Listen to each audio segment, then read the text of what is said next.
মাকালতলার বড় খেলার মাঠের সামনে এসে যখন দাঁড়ালাম তখন ঘড়ির কাঁটায় রাত 2:30। কয়টি কুকুর ছাড়া সেই রাতের অন্ধকারে আর কেউ ছিল না। কয়েক সেকেন্ড দাঁড়িয়ে থাকার পর হঠাৎ করেই গড়গড় শব্দে বিদ্যুতের গর্জন এবং ঝুপঝুপ করে বৃষ্টির পতন। দক্ষিণ দিকে তাকিয়ে দেখলাম একটা ছোট্ট বাড়ি আছে, সেখান থেকে হ্যারিকেনের আলো জ্বলছে বোধ হয়। মনে মনে ভাবলাম ওখানে গিয়েই দাঁড়াই। তবে বিমল যে এখানে থাকার কথা সে কোথায় গেল? আর এত রাতে বিমল এখানে থাকতে বললই বা কেন আমাকে? তাহলে ওকে কোনো রহস্যের কিনারা করতে পেরেছে? ও জানতে পেরেছে কে আসল খুনি?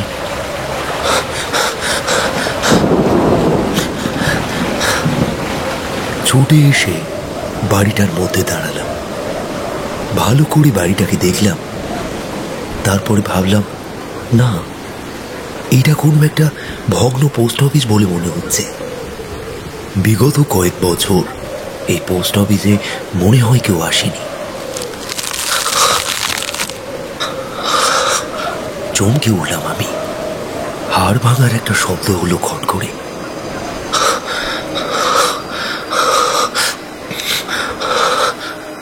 আমি চারিদিকে ভালো করে দেখে নিলাম। গ্রামে এই ঘটনাটা হবার পর থেকে সমস্ত মানুষ যেমন সতর্ক হয়ে রয়েছে, ঠিক আমিও তেমনই সতর্ক হয়ে রয়েছি। যা ঝড় বৃষ্টি হচ্ছে তাতে কাঁপুনি আসছে শরীরে। হু হু করে শীতে কাঁপতে কাঁপতে পোস্ট অফিসের দরজার পুরো সামনে গিয়ে হেলান দিয়েছি।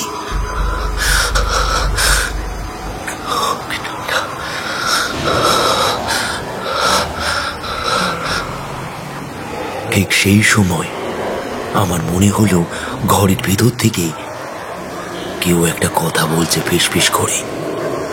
আমি একটু সরে এসে পিছনের দিকে তাকালাম। ফোনের লাইট অন করে দেখলাম দরজাটার নিচের দিকে ঠিকঠাক হলেও ওপরের দিকের অংশটা গোল করে ভাঙা, আর সেই ভাঙা দরজার অংশে মুখ লাগিয়ে ও কে আমার দিকে তাকিয়ে আছে।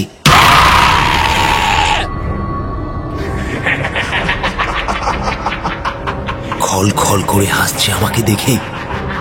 আমি সঙ্গে সঙ্গে আঁতকে উঠে কাদা জলের মধ্যে ছিটকে গিয়ে পড়লাম।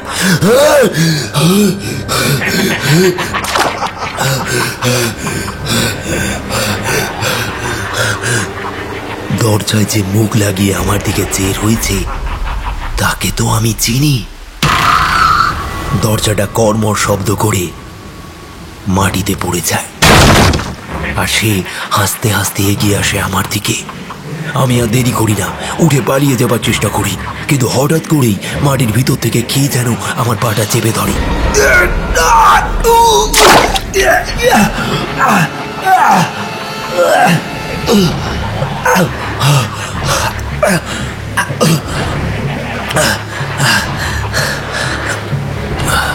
আমি আবার উল্টে মাটিতে পড়ে যাই। চোখের সামনে স্পষ্ট দেখলাম সেই দেহটা টলমল করতে করতে এগিয়ে আসছে আমারই দিকে। তার মাথাটা পড়েছে কাঁধের উপর লুটিয়ে, আর তার হাত দুটো করছে ঝলঝল। কি ভাষায় সে কথা বলছে তা আমি বুঝতে পারছি না, তবে আমি আর দেখতে পারলাম না এইসব ভয়ানক দৃশ্য। ওই কাদা জলের মধ্যে জ্ঞান হারালাম।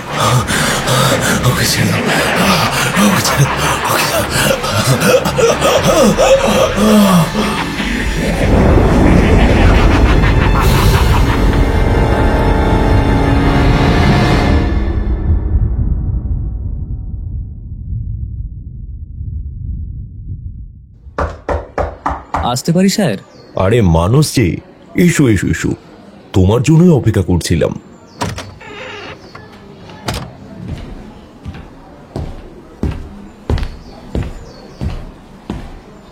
আপনার এখন তো ক্লাস নেই, তাই ভাবলাম খাতাপত্র নিয়ে যাই আপনার কাছে। ও আচ্ছা আচ্ছা, আর এমনিতেও আজ আমার কোনো ক্লাস নেই। বাড়ি যেতেও একটু লেট হবে, আকাশে মেঘ জমেছে, বৃষ্টি আসতে পারে। হ্যাঁ ঠিকই বলেছেন, মানে স্যার, যদি কিছু মনে না করেন আপনি, আপনার জীবনে ঘটে যাওয়া সেই কাহিনীটির কথা যদি একটু বলেন তাহলে খুব ভালো হয় আর কি। দেখো মানুষ, সেসব কথা আমি আর ভাবতেও চাই না, তাই বেকার বেকার ওই কাহিনী শোনার জন্য বিব্রত করো না। বিগত 3 সপ্তাহ ধরে আপনার কাছে আসছি, প্লিজ স্যার, এই ছোট ভাইটার কথা রেখে যদি একবার ওই দিনগুলোর কথা, ওই জায়গার কথা, আর ওইখানে ঘটে যাওয়া অবিশ্বাস্য কিছু ঘটনা যদি আমার কাছে তুলে ধরতেন তাহলে খুব ভালো হতো স্যার। বরেন বিশ্বাস একটু ইতস্তত করল, তবে মানুষের মুখের দিকে তাকিয়ে তা মুহূর্তের মধ্যে উবে গেল। বেশ কিছুক্ষণ বাইরের দিকে তাকিয়ে থেকে একটা দীর্ঘ নিঃশ্বাস ফেলে তিনি এবার বলতে আরম্ভ করলেন। আচ্ছা ঠিক আছে, লিখতে শুরু করো তুমি, আমি বলছি।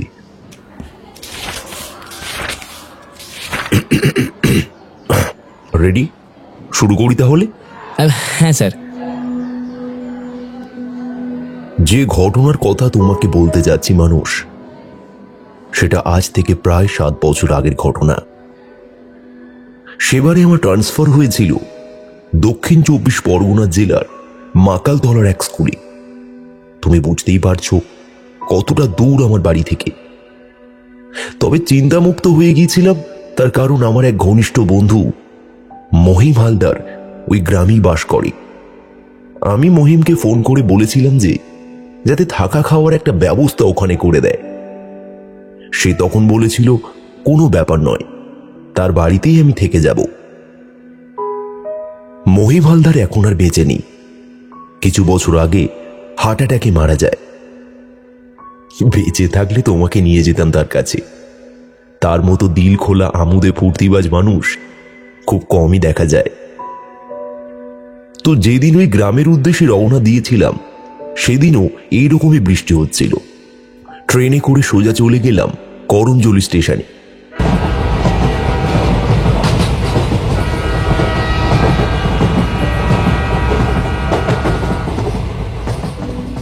যেতে প্রায় অনেকক্ষণ সময় লাগলো। মহিম আমাকে নেওয়ার জন্য স্টেশনে এসেছিল।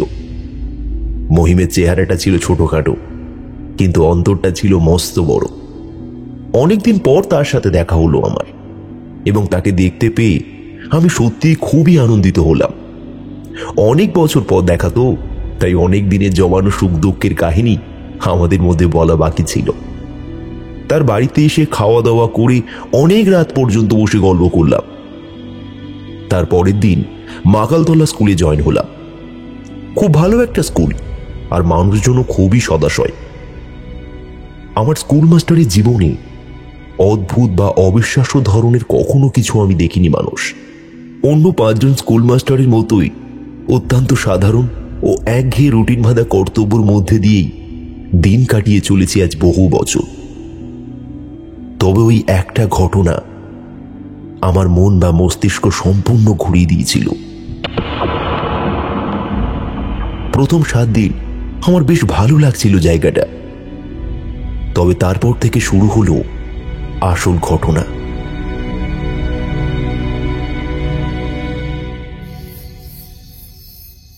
মহিমদের বাড়ির পাশে দেবালয় বলে একটি ছেলে বাস করত। হঠাৎ একদিন মাঝরাতে দেবালয়ে চিৎকার শোনা যাচ্ছিল।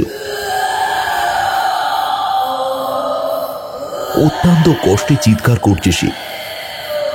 মহিম তখনও ঘুমায়নি। নিজের মনেই তখন সে বলছে, উফ, আবার শুরু হয়েছে। কথাটা বলে মহিম বিছানা ছেড়ে উঠে দরজার দিকে যেই পা বাড়ালো, আমি পিছন থেকে বললাম, কোথায় যাচ্ছিস? ওই যে চিৎকার শুনতে পেলি না, ওখানেই যাচ্ছি। শালা মেয়েদের ভূত চাপে জানি, কিন্তু ছেলেদের যে কিভাবে ভূত চাপে কে জানে। আমি অবাক হয়ে বললাম, ভূতে চেপেছে? কার? ওই ছেলেটার? আর বলিস না ভাই, গ্রামে যা শুরু হয়েছে। কি কি শুরু হয়েছে? হ্যাঁ, সেসব কথা পরে বলবো, তুই ঘুমা, আমি আসছি। এই দাঁড়া দাঁড়া দাঁড়া দাঁড়া, আমিও যাব, দাঁড়া।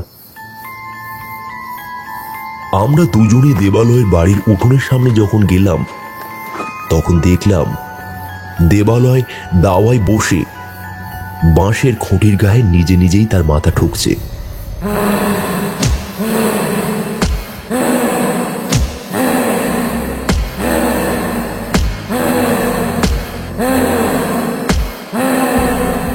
সেই দৃশ্য দেখে আমি অবাক হয়ে গেলাম। এ কি কাণ্ড! দেবালয়ের মাথা থেকে গল গল করে রক্ত পড়ছে, কিন্তু তাতে তার কোনো ভূক্ষেপ নেই। মহিম সাথে সাথে হাঁক মারি, বিমল, এই বিমল, মাখন, বেরিয়ে আয় তাড়াতাড়ি, কি কাণ্ড ঘটেছে দেখ।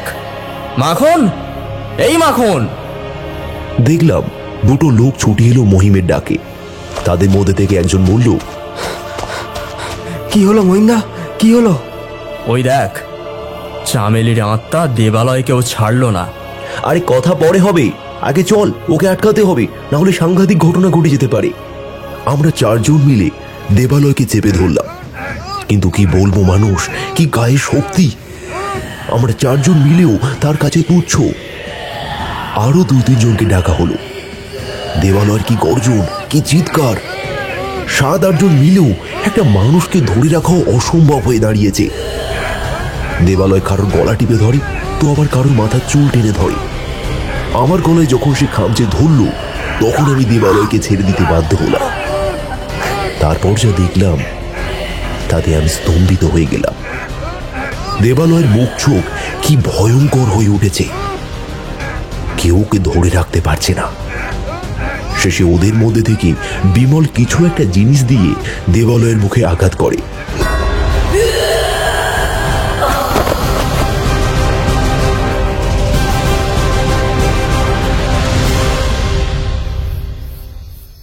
এবং সেই আঘাতে দেবালয় চিৎকার করে মাটিতে ধপ করে পড়ে যায়।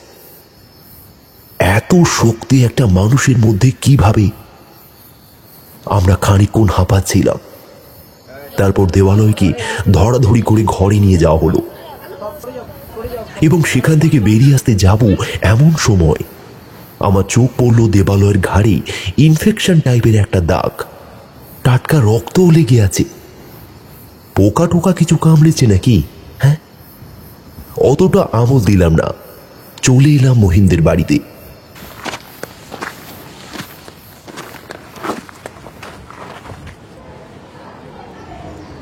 পরের দিন স্কুলে বসে বসে এই কথাই ভাবছিলাম। এমন সময় ইতিহাসের শিক্ষক বসন্ত হাজরা আমাকে এই রকম চিন্তিত দেখে প্রশ্ন করল, কিছু ভাবছেন নাকি? না না না না না, কিছু ভাবিনি। আসলে রাতে ঘুমটা ঠিক হয়নি, তাই একটু আর কি। ও আচ্ছা, আমি ভাবলাম কিছু ভাবছেন হয়তো। বসন্ত হাজরা এই গ্রামেরই মানুষ। অতঃপর তাকে চামেলির বিষয়ে প্রশ্ন করলে নিশ্চয়ই তিনি কিছু বলতে পারবেন এই ভেবে আমি ওনাকে প্রশ্ন করলাম, কিছু মনে না করলে একটা কথা বলতে পারি বসন্তবাবু? নিশ্চয়ই, বলুন না। কাল রাতে মহিম বলছিল চামেলি নামে কোনো এক আত্মা এই মাকালতলা গ্রামে নাকি খুব উৎপাত করছে। এটা কি ঠিক? হ্যাঁ, মহিমবাবু ঠিকই বলেছেন। ওই মেয়েটা মরে যাওয়ার পর থেকেই তো গ্রামে যত বিপদ নেমে এসেছে। ব্যাপারটা কি একটু বিশদভাবে বলবেন? নিশ্চয়ই। আসলে ওই চামেলি বলে মেয়েটা, ওরা উদ্বাস্তু।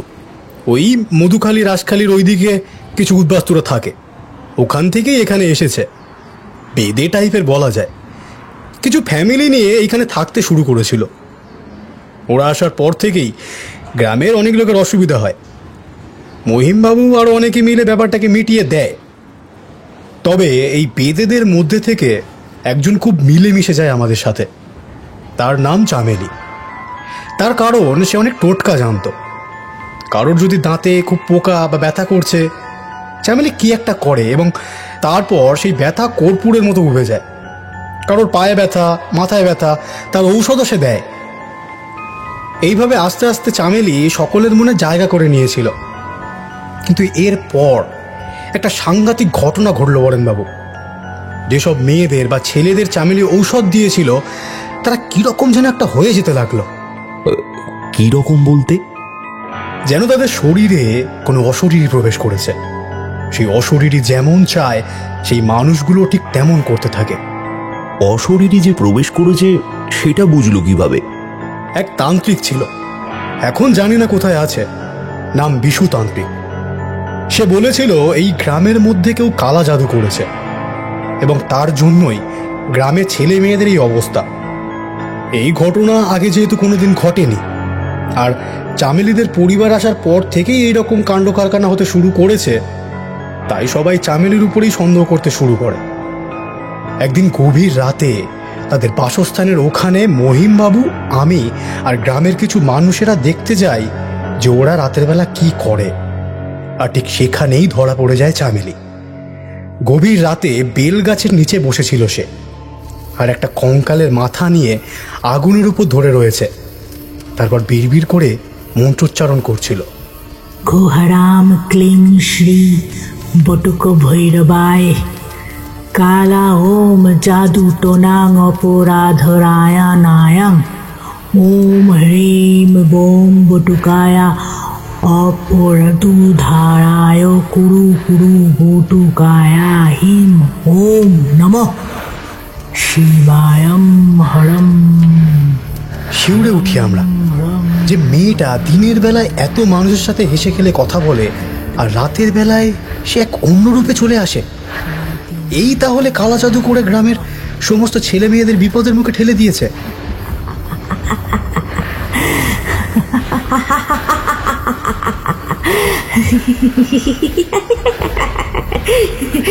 চলে আয়, চলে আয়, সবাই আমার কাছে চলে আয়, হায় হায় হায় হায়, চলে আয়।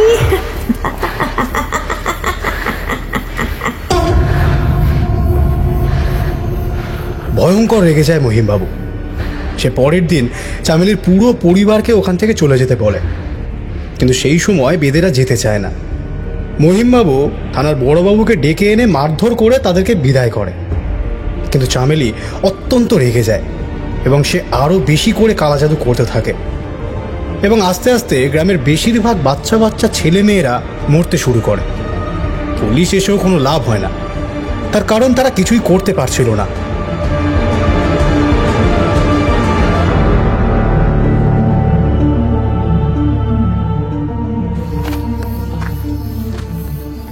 ঘনশ্যাম রায় একবার পশ্চিমের রাস্তা ধরে বাড়িমুখো হচ্ছিল।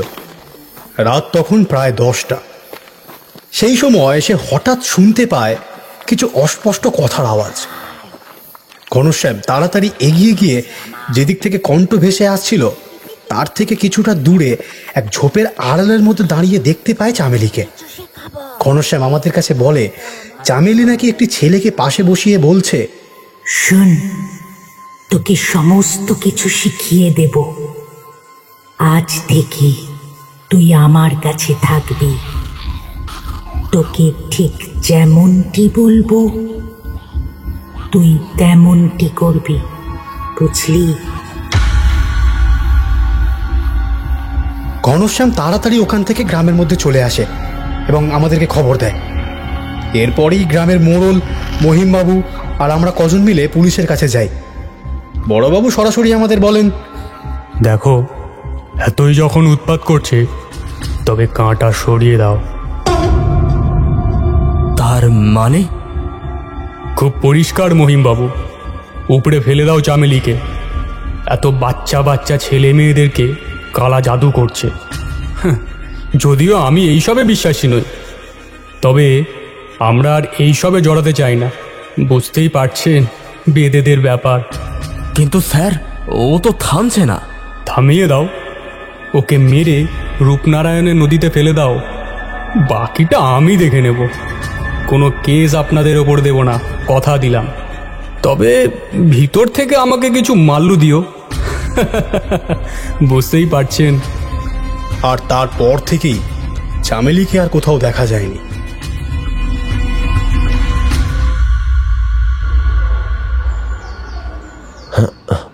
মহিম কি চামেলিকে মেরে দিয়েছে?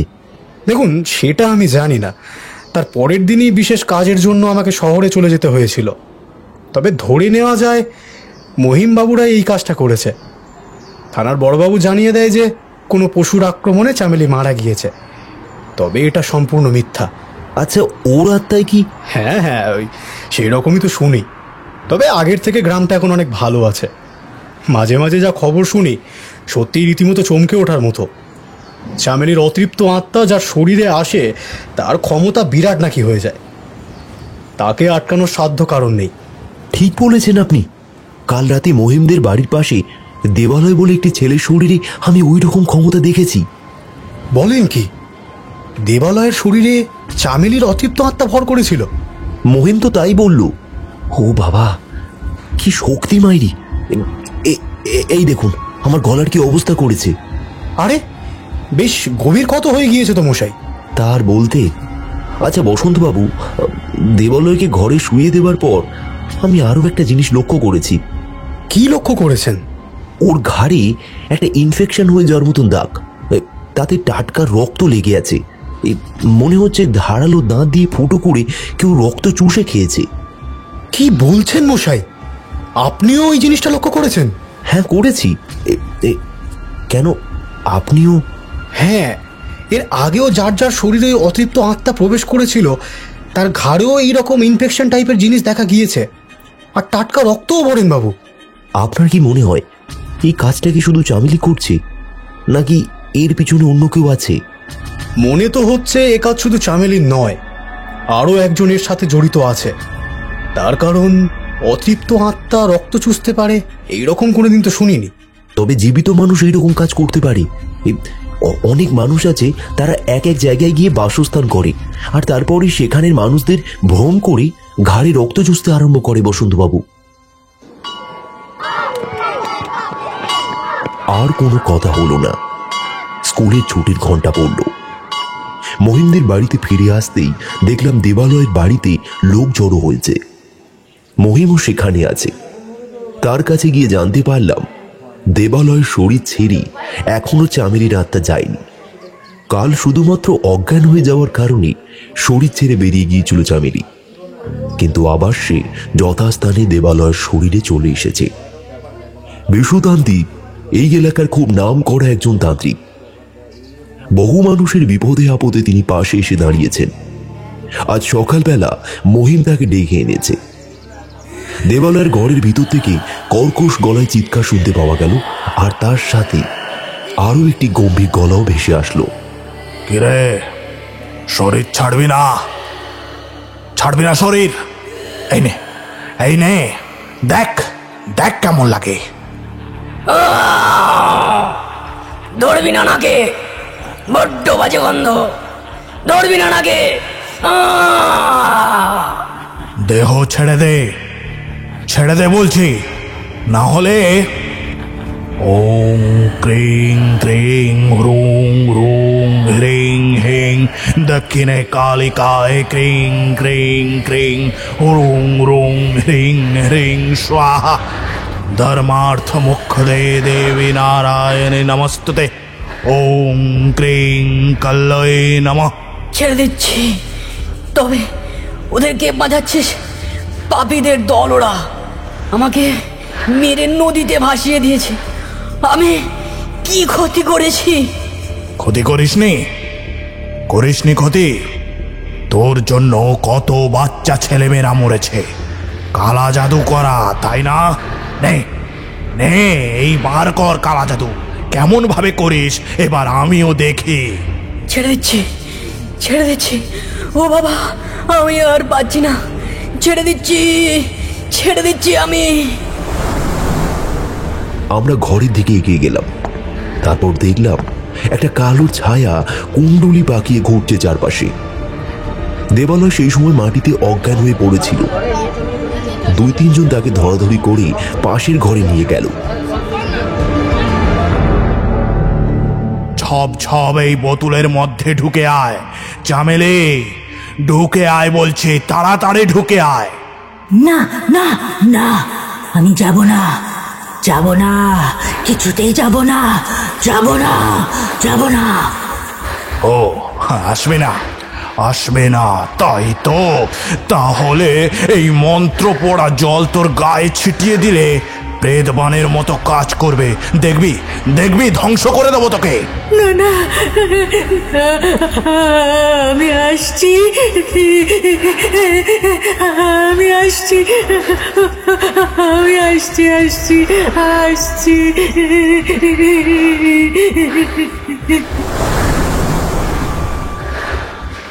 দেখলাম সেই কালো ছায়া কুণ্ডুলি পাকিয়ে ঘুরতে ঘুরতে বিশুতান্ত্রিকের বোতলের মধ্যে প্রবেশ করলো এবং তার ভিতর থেকে সে বলতে লাগলো, আমি কাউকে ছাড়বো না, আমি কাউকে ছাড়বো না, আবার আমি ফিরে আসবো, আবার আমি ফিরে আসবো, আবার ফিরে আসবো, আমি ফিরে আসবো, ফিরে আসবো, ফিরে আসবো, আবার ফিরে আসবো, ফিরে আসবো। বিশুতান্ত্রিক সাথে সাথে বোতলের ছিপি মুড়ে দিলেন। তারপর মহিমের উদ্দেশ্যে বললেন, আজ মাঝরাতে তোমরা কিছু জন আমার সাথে যাবে। এই বোতলটা রূপনারায়ণের নদীতে ফেলে দেব এবং সেখানে কিছু কাজও করব। মহিম মাথা উপর নিচ করল। তারপর আস্তে আস্তে লোকজনও সেখানে ফাঁকা হয়ে গেল। গ্রামের লোকেরা সবাই বেশ আনন্দিত। এতদিন পর চামেলির হাত থেকে তাদের ছেলেমেয়েরা রক্ষা পেয়েছে। ঘটনাটা এখানেই শেষ হয়ে যেতে পারত মানুষ, যদি না মাঝরাতে আমি ওই রূপনারায়ণের নদী তীরে না যেতাম। তখন প্রায় মাঝরাত, চারিদিক সম্পূর্ণ নিস্তব্ধ। দূরে কোথাও শিয়ালের দলেরা ডাকছিল। আমি, বিশুতান্ত্রিক আর মহিম তিনজনই নদীর ধারে এসে দাঁড়ালাম। বিশুতান্ত্রিক বলল, আচ্ছা, তোমরা এইখানে দাঁড়িয়ে থাকো, আমি এই বোতলটা নদীর জলে ফেলে দিয়ে আসি। এখান থেকেই দিন না ফেলে, নদীর যা স্রোত দেখছি, কাছে গেলে যদি কিছু হয়ে যায়। কিচ্ছু হবে না, চিন্তা করো না মহিম, চিন্তা করো না, তোমরা দাঁড়াও এখানে। কথাটা বলি বিশুতান্ত্রিক হন হন করে চলে গেল সামনের দিকে। আমি আর মহিম সেখানেই দাঁড়িয়েছিলাম। হঠাৎ আমার চোখ পড়ল সামনের একটা গাছের দিকে। অন্ধকারের মধ্যে কি যেন একটা দাঁড়িয়ে আছে ওখানে। তার দুটো সবুজ চোখ যেন দাউ দাউ করে জ্বলছে। আমার বুকটা কেঁপে উঠেছিল সেই সময়। আমি মহিমকে ইশারাতে বোঝাই যে ওখানে কেউ একটা দাঁড়িয়ে আছে এবং লুকিয়ে লুকিয়ে আমাদের অনুসরণ করছে। আমি সামনে তাকিয়ে দেখলাম বিশুতান্ত্রিক অনেকটা দূরে চলে গিয়েছে। সেই সময় আমাদের হাতে টর্চ লাইট ছিল। পিছন ঘুরিয়ে সেদিকে লাইট মারতেই হুট করে সে গাছের আড়ালে লুকিয়ে পড়ল।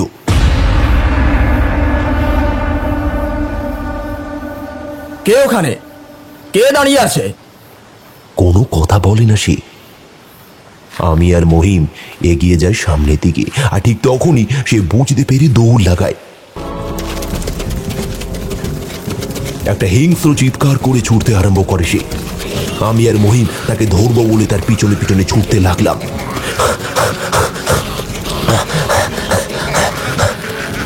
এই দাঁড়া দাঁড়া, কোথায় পালাচ্ছিস? ওই ওই দাঁড়া, ওই মহিম, মহিম ওকে ধরতেই হবে, তাড়াতাড়ি চলো। ভয়ানক চিৎকার করতে করতে পাগলের মতন ছুটতে লাগলো সে, এবং এত জোরে সে দৌড়ে যাচ্ছিল মানুষ যে তাকে ধরা আমাদের পক্ষে অসম্ভব।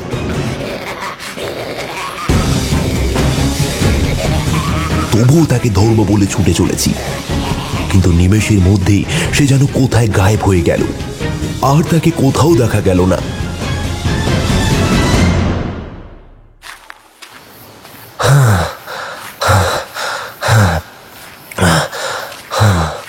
আমরা খানিকক্ষণ বাদে হাঁপাতে হাঁপাতে ফিরে এলাম নদীর ধারে, কিন্তু সেখানে বিশুতান্ত্রিককে দেখতে পেলাম না। অনেকক্ষণ চারিদিকে খুঁজতে লাগলাম, কিন্তু কোথাও তাকে খুঁজে পেলাম না। কোথায় গেল? তাই তো ভাবছি, গেল কোথায়? এই নদীর যা স্রোত, কিছু বিপদ হয়ে গেল না তো? চল তো গিয়ে দেখি। আমি আর মহিম খানিকটা এগিয়ে গেলাম সামনের দিকে। রূপনারায়ণের নদী যেন খেপে উঠেছিল সেই সময়। জলের কি ভয়ানক আওয়াজ! ওই তো বিশ্বতান্ত্রিক! এক প্রকার চিৎকার করে মহিম সামনের দিকে ছুটে গেল। আমি দেখলাম বিশ্বতান্ত্রিক অত্যন্ত মর্মান্তিক ভাবে বালি মাটির ওপরে পড়ে আছে। কি করে হলো আপনার এটা? কি করলো? কোনো কথা বলতে পারলেন না বিশ্বতান্ত্রিক। বুঝলাম তিনি অনেক আগেই মারা গিয়েছেন। আর ঠিক সেই সময় মাঝ নদীর মধ্যে থেকে একটা কর্কশ কণ্ঠ ভেসে আসলো।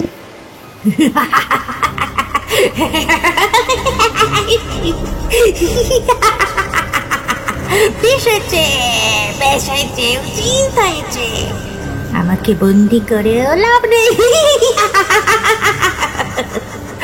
আমি তো বের হবই হবই। কেউ বেঁধে রাখতে পারবে না আমাকে, কেউ না।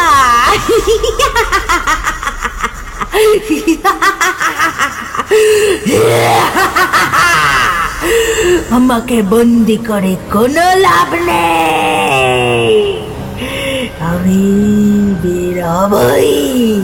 কেউ বেঁধে রাখতে পারবে না আমাকে, কেউ না।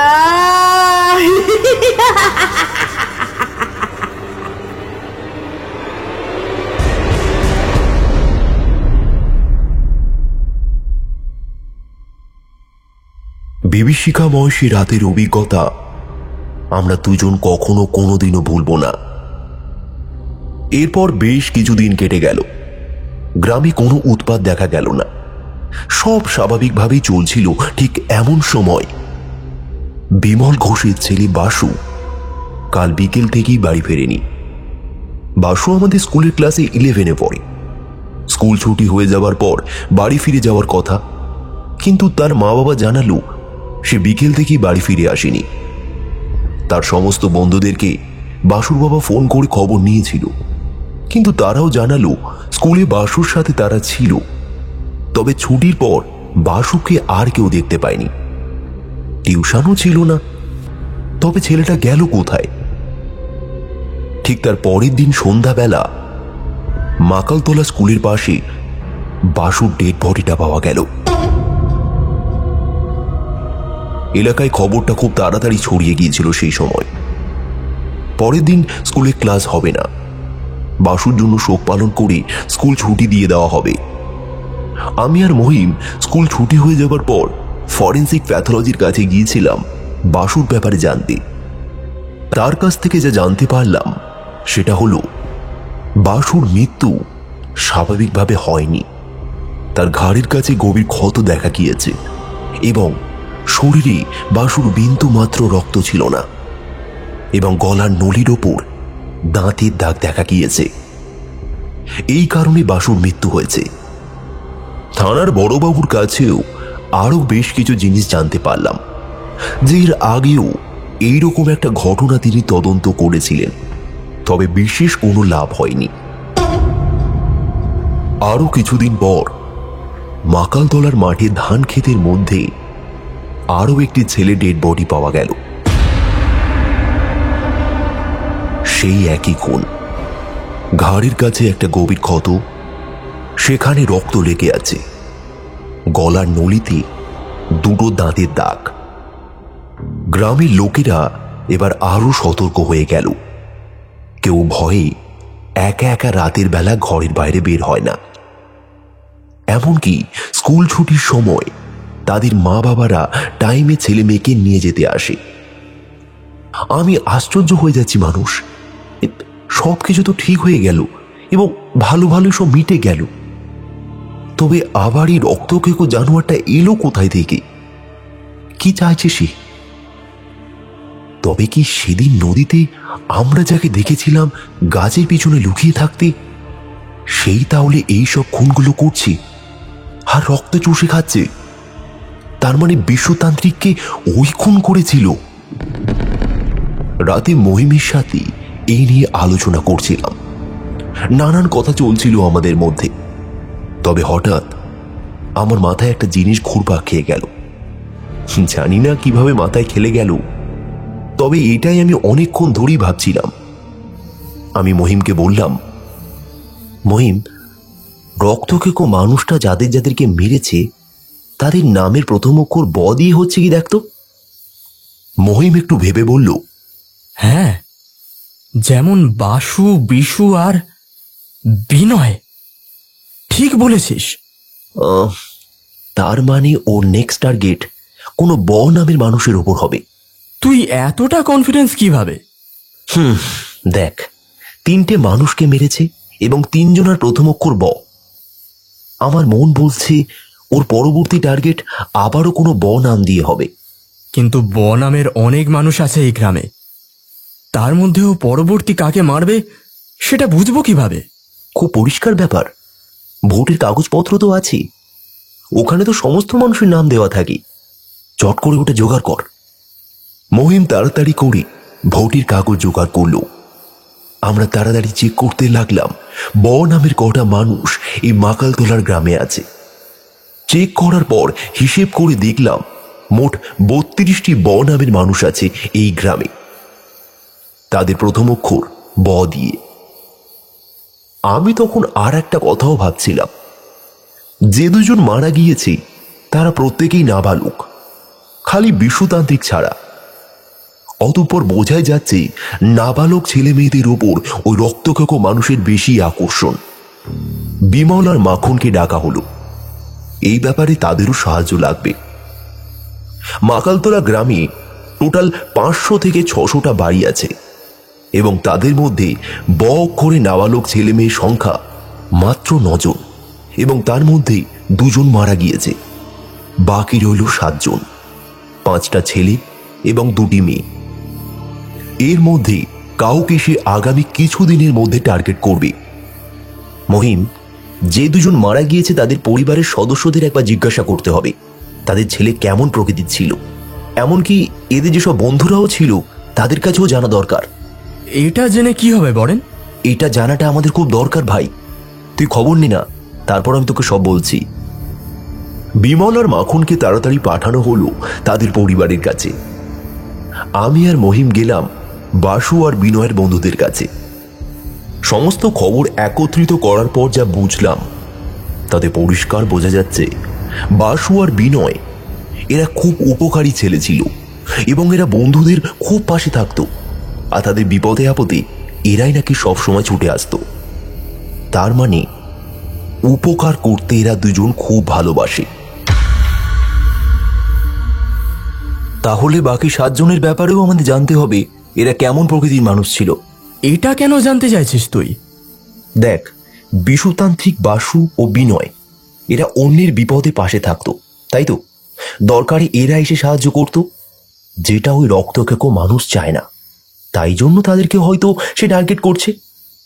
সাহায্য করা বা কারোর পাশে সে দাঁড়ানো সেটা হয়তো সে পছন্দ করে না, তাই তাদেরকে সে আগে সরিয়ে দেবার মতলব করছে। আমাদের এটা জানতে হবে ওই 7 জন ছেলে মেয়ে কেমন টাইপের ছিল এবং এদের মধ্যে যে বেশি উদারতা ও সাহায্যকারী হবে রক্তকেকো তাকেই প্রথম মারবে। তাই এটা জানাটা আমাদের খুব দরকার। মাখন, তুমি আর বিমল গিয়ে খবরটা নাও, আর একটা খুন হবার আগেই ওকে আমাদের হাতে নাতে ধরতে হবে। বিমল আর মাখন একটা দিন সময় নিয়ে বাকি 7 জন কেমন তা জানার চেষ্টা করলো এবং তারা ভালো করে গবেষণা করে জানালো বিদ্যুৎ বলে একটি ছেলে এই 7 জনের মধ্যে খুব উপকারী এবং বিভৎস সাহসী। সে নাকি খুব ভগবানে বিশ্বাসী। প্রতি শনিবার আর মঙ্গলবার মা মনসা মাকে দুধ কলা দেয় এবং তাকেই ভক্তি ভরে পুজো করে। এত কিছু জানার পর আমরা শুরু করে দিলাম বিদ্যুতের ওপর নজরদারি করা। সে কোথায় যায়, কি করে, স্কুল ছুটি হলে কোন স্যারের কাছে পড়তে যায় এবং কত রাতে সে বাড়ি ফেরে, ইত্যাদি ইত্যাদি। 2 থেকে 3 দিন কড়াভাবে নজরদারি চলল তার ওপর, কিন্তু কোনোভাবেই সেই অচেনা মানুষটাকে ধরতে পারলাম না। ঠিক এমন সময় একদিন বিদ্যুৎ টিউশন থেকে বেরোনোর পথেই আমাদের স্কুলের টিচার বসন্তবাবুর সাথে দেখা করল। রাত তখন প্রায় 9টা বাজে। আমি আর মহিম দূরের আম গাছটার নিচে দাঁড়িয়েছিলাম। দেখলাম প্রায় অনেকক্ষণ বিদ্যুৎ বসন্ত স্যারের সাথে কথা বলছিল। তারপরে বিদ্যুৎ নিজের মতন চলে গেল সাইকেল চালিয়ে, এবং বসন্তবাবু নিজের মতন ডান দিকে রাস্তা ধরে চলে গেল।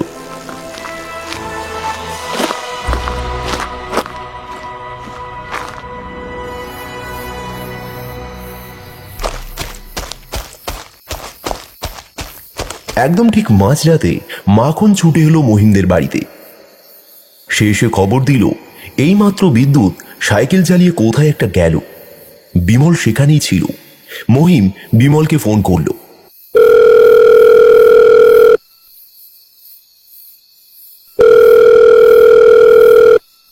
ততক্ষণে বিমলও সাইকেল নিয়ে বিদ্যুতের পিছন পিছন আসছিল। মহিমের ফোন আসতেই বিমল ফোনটা ধরল। মাকালতলা বড় মাঠের সামনে বিদ্যুৎ এসে দাঁড়িয়েছে, তাড়াতাড়ি এসো মহিমদা, আমি দাঁড়িয়ে আছি। আমরা তাড়াতাড়ি সেইখানে পৌঁছালাম এবং অনেক দূর থেকে বিদ্যুতের উপর নজর রাখলাম। প্রায় 20 মিনিট কেটে গেল, বিদ্যুৎ সেখানে দাঁড়িয়ে আছে। চারিদিকে অন্ধকার ঘুটঘুট করছে। মাকালতলার মাটির সামনে এক পোস্টারে ত্রিফলা মিনমিন করে জ্বলছে। সেই আলোতে বিদ্যুৎকে আমরা দেখছি। এমন সময় দেখলাম বিদ্যুৎ সাইকেলটা ওখানেই রেখে হাঁটতে হাঁটতে সামনের দিকে চলে গেল।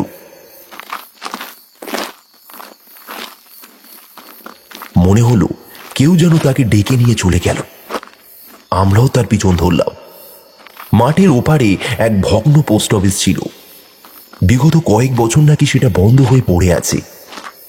বিদ্যুৎ সেই ঘরের সামনে যেতেই বন্ধ দরজা দেখলাম আপনা আপনি তার চোখের সামনেই খুলে গেল।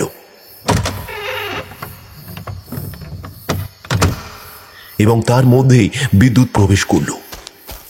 আমরা তাড়াতাড়ি গিয়ে পোস্ট অফিসের জানলার সামনে গিয়ে উঁকি মেরে দেখতে লাগলাম।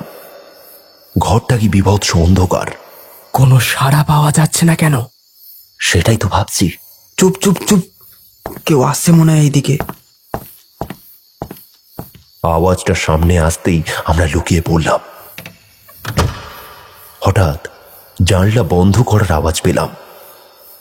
মহিম, মাখন আর বিমল ভয়ে ঢোক গিলতে লাগলো। ঘরের ভিতর থেকে ভেসে আসলো বসন্তবাবুর গলা।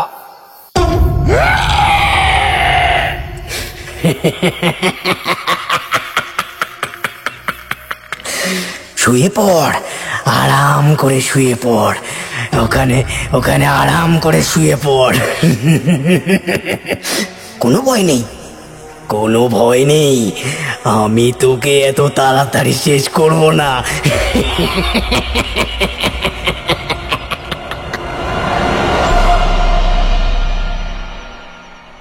আমি চমকে উঠলাম। বুকটা ঝ্যাঁত করে উঠল আমাদের। বসন্তবাবু আসলে সেই লোক যে কিনা এতদিন ধরে মানুষগুলো রক্ত চুষে খাচ্ছিল। আমরা যার কথা এতদিন ভাবিও নি, সেই আসলে মেন ভিলেন। ওই তাহলে রক্ত খেকো মানুষ। গড় ইরি করতে লাগলো আমাদের। মহিম তাড়াতাড়ি গিয়ে পোস্ট অফিসের দরজায় এক লাথি মারতেই দরজা খুলে গেল। আর ঠিক সেই সময় জল জলে দুটো চোখ জ্বলে উঠল আমাদের চোখের সামনে। সাথে সাথে অটোমেটিক লাইট জ্বলে উঠল। কি সাংঘাতিক, কি ভয়ানক সেই দৃশ্য মানুষ, তোমাকে বলে বোঝাতে পারবো না।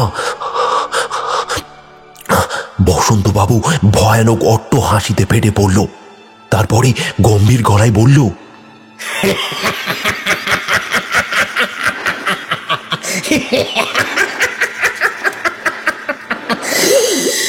বরেন বাবু, আপনি তাহলে ধরতে পেরেছেন আমাকে? হ্যাঁ, বাহ, বেশ ভালো কিন্তু। হ্যাঁ, এরপরে যে আপনি আমার হাতে শিকার হতেন। বিশ্বাস করুন, বিশ্বাস করুন, নাবালকদের শিকার করে করে আর একদম ভালো লাগছে না। তুমি যে এইরকম একটা কাজ করতে পারো সেটা আমার জানা ছিল না। কেন তুমি এসব করছো বসন্ত? কেন করছো? জ্বালায়, রক্ত খাওয়ার জ্বালায়। ওরে কি ভুল করলাম আপনাকে ওই দিন সমস্ত কথা বলে। আমি ভাবছিলাম আপনি কিছু একটা করবেন। যাক ভালোই হয়েছে। আমি এখানে আপনাদের সবাইকে মেরে পুঁতে রেখে দেব। না না না না না না, কেউ জানতেই পারবে না। একদম চুপি সারে আপনাদের দেহ মাটিতে পুঁতে দেব।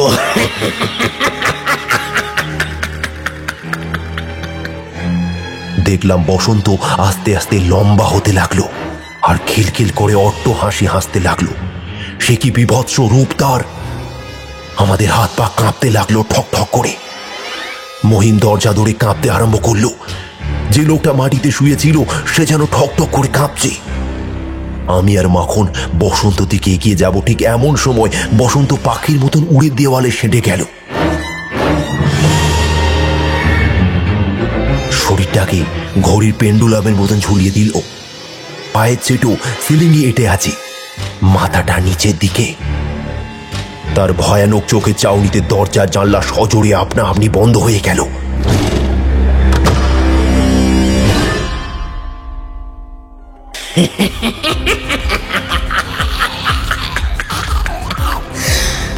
বিশুতান্ত্রিককে নদীতে মেরেছি, তোদেরও ওখানেই শেষ করতাম, কিন্তু ভাগ্য তোদের উপর সদয় ছিল, তাই তোরা বেঁচে গিয়েছিস।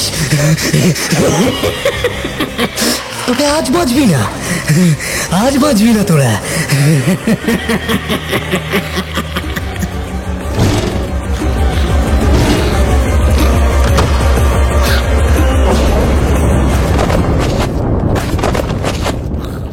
আকাশে মেঘ তখন গর্জন করছে। মাখন আর বিমল ধুম করে মাটিতে লুটিয়ে পড়ল। ওদের মুখ দিয়ে গো গো শব্দ বেরোচ্ছে। বসন্ত আস্তে আস্তে এগিয়ে এলো আমার দিকে। ছবল মারার মতন পলকে হাত বাড়িয়ে আমার চুলের মুঠি ধরে এক হাঁচকায় সামনের দেওয়ালে সেঁটে দিল।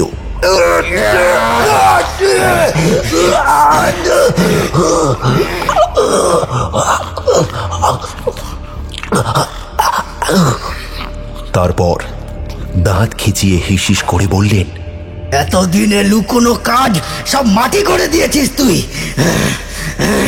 কেউ জানতে পারতো না আমার এই রহস্য, কেউ না। এমনকি অতৃপ্ত আত্মা চামেলিও বুঝতে পারেনি।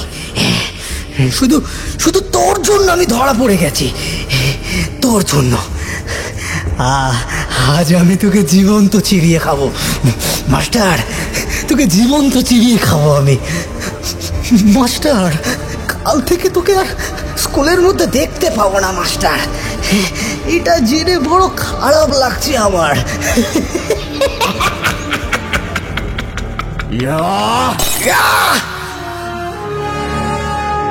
মহিম একটা কাঁচের শিশি এনে পেছন থেকে বসন্ত শরীরে মারতেই বসন্ত ঘুরে এক হাত দিয়ে মহিমের গলাটা উঁচু করে ধরল। তারপর তার মাথাটা ঘুরিয়ে পেছন দিক থেকে মহিমের ঘাড়ে ঠোঁট ছোয়ালো। তারপর জোঁকের মতো রক্ত খেতে লাগলো।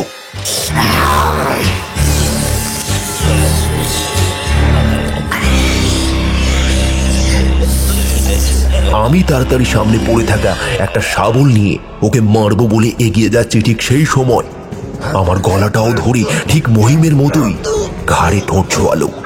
তারপর রক্ত খেতে লাগলো।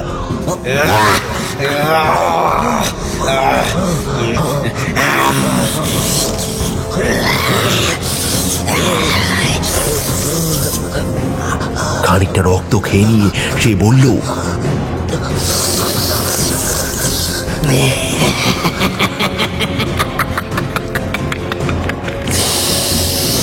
কি স্বাদ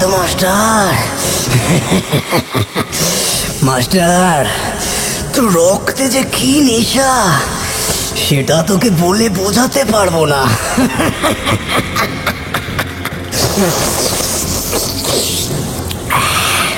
খুব ভালো খেতে মাস্টার।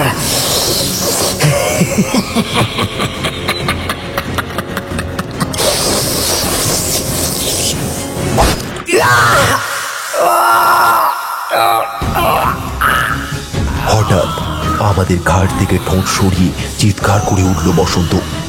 আমি মাটিতে কাঁধ হয়ে পড়লাম, আর তারপর দেখলাম মাখন আর বিমল শাবল আর দা দিয়ে একসাথে বসন্তর পিঠে কোপ বসিয়ে দিয়েছে। রক্তহীন করা এক ভয়ঙ্কর আর্তনাদ বসন্তর বাড়ির আকাশ বাতাস কাঁপিয়ে দিল, কিন্তু তাও তার ক্ষমতা কমল না। যেন গর্জন করতে করতে আবার উঠতে লাগলো।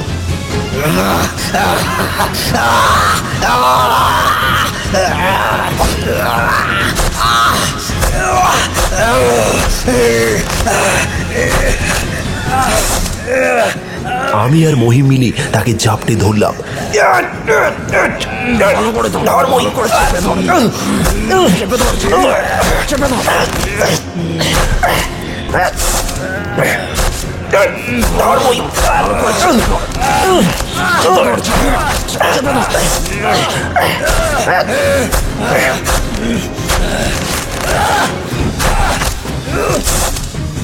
এত কম মেরেছে ওরা যে বসন্ত দাঁড়িয়ে থাকার আর ক্ষমতা নেই, তাও থামছে না বিমলরা। অবশেষে ও শরীরের ধ্বনি থেকে কালো ধোঁয়ার মতন গাঢ় কুণ্ডলী পাক খেয়ে উঠতে লাগলো আকাশের দিকে।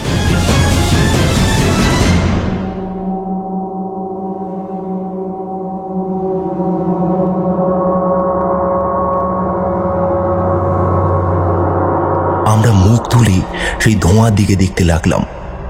আকাশে ভেসে যাওয়া সেই কালো ধোঁয়ার কুণ্ডলী থেকেও তখনও আর্ত কান্না শোনা যাচ্ছে।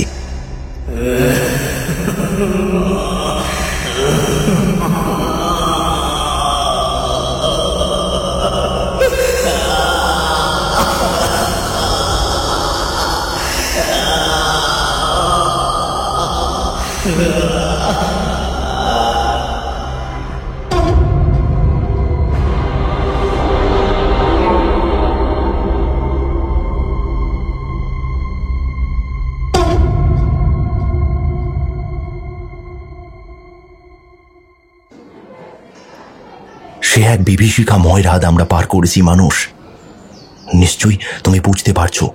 হ্যাঁ স্যার, আপনার জন্য ওই গ্রাম এক রক্তক্ষেকো মানুষের হাত থেকে রেহাই পেয়েছিল। সত্যিই স্যার, আপনার জবাব নেই। আশা করছি গল্পটা ভালোভাবে সাজাবে তুমি। হ্যাঁ স্যার, আমি চেষ্টা করব। মানুষ যখন এই গল্পটা অডিও স্টোরিতে শুনবে, আশা করছি ওদের বেশ ভালো লাগবে। ঠিক আছে, আজকে তাহলে উঠি স্যার। আপনাকে অনেক অনেক ধন্যবাদ।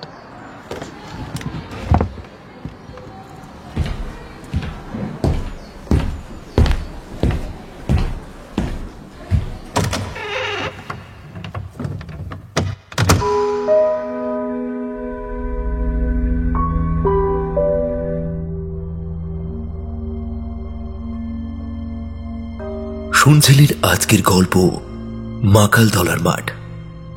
আজ গল্প পাঠে তন্ময়, মহিমের চরিত্রে সৌভিক, বসন্ত চরিত্রে সুমন, চামিলির চরিত্রে সুমনা, বিমলের চরিত্রে অভি, বিশুতান্ত্রিকের চরিত্রে শুভম, মানুষের চরিত্রে সৌম্য, পুলিশ এবং দেবালয়ের চরিত্রে রাজু। আর হ্যাঁ, গল্পটি কেমন লাগলো তা কমেন্ট করে নিশ্চয়ই জানাবেন। ভালো লাগলে একটা লাইক করে দেবেন এবং আরও নতুন নতুন নানান ধরনের গল্প শুনতে চাইলে আমাদের চ্যানেলটিকে সাবস্ক্রাইব করে বেল বাটনটি অল অপশনে সেট করে নেবেন। ভালো থাকবেন, ধন্যবাদ।